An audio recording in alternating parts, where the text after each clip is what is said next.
নতুন বছর, বছরের প্রথম দিন অর্থাৎ 1 জানুয়ারি তৃণমূলের প্রতিষ্ঠা দিবস। আর সেই প্রতিষ্ঠা দিবসের দিন প্রচার জনসংযোগে জোর দেওয়ার কথা হবে না তা হতেই পারে না। খুব স্বাভাবিকভাবে তাও হয়েছে, কারণ 2014 ভোটের বছর এবং বার্তা দিলেন রাজ্য সভাপতি সুব্রত বক্সী। কি বার্তা দিলেন? অপপ্রচারের অভিযোগ করলেন।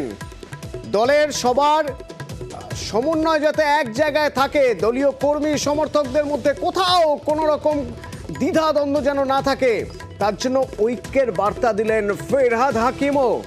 প্রথমেই শোনাবো সুব্রত বক্সীর বক্তব্য। বাংলার মাটিতে দাঁড়িয়ে যে নির্বাচন আসছে, অভিষেক বন্দ্যোপাধ্যায় আমাদের সর্বস্তরে ভারতবর্ষের রাজনীতিতে সাধারণ সম্পাদক। নিশ্চিতভাবে আমার ধারণা তিনি লড়াইয়ের ময়দান থেকে পেছিয়ে যাবেন না।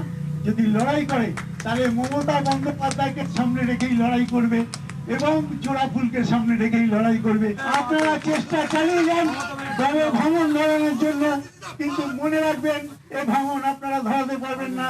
ঐক্যবদ্ধ নেত্রী যিনি আছেন, মমতা বন্দ্যোপাধ্যায় সাধারণ সম্পাদক যিনি আছেন, একত্রিত লড়াই করে বাংলার বুক থেকে বিজেপিকে ঠেকিয়ে দেবে। এবার শোনাবো আপনাদের কুণাল ঘোষের বক্তব্য। অভিষেক পিছিয়ে যাবে না মানেটা কি? ও তো নেতা, ও তো নেতৃত্ব দিচ্ছে, পিছিয়ে কেন যেতে যাবে?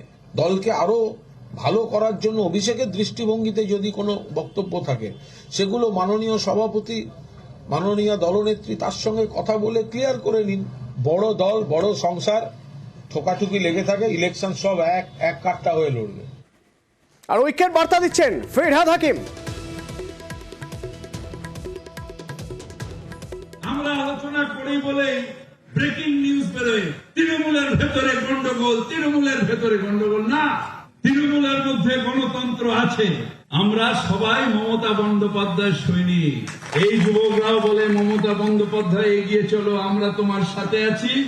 আর আমাদের মতন বুড়োরাও 65 বছরে বলে মমতা দিয়ে এগিয়ে চলো, আমরা তোমার সাথে।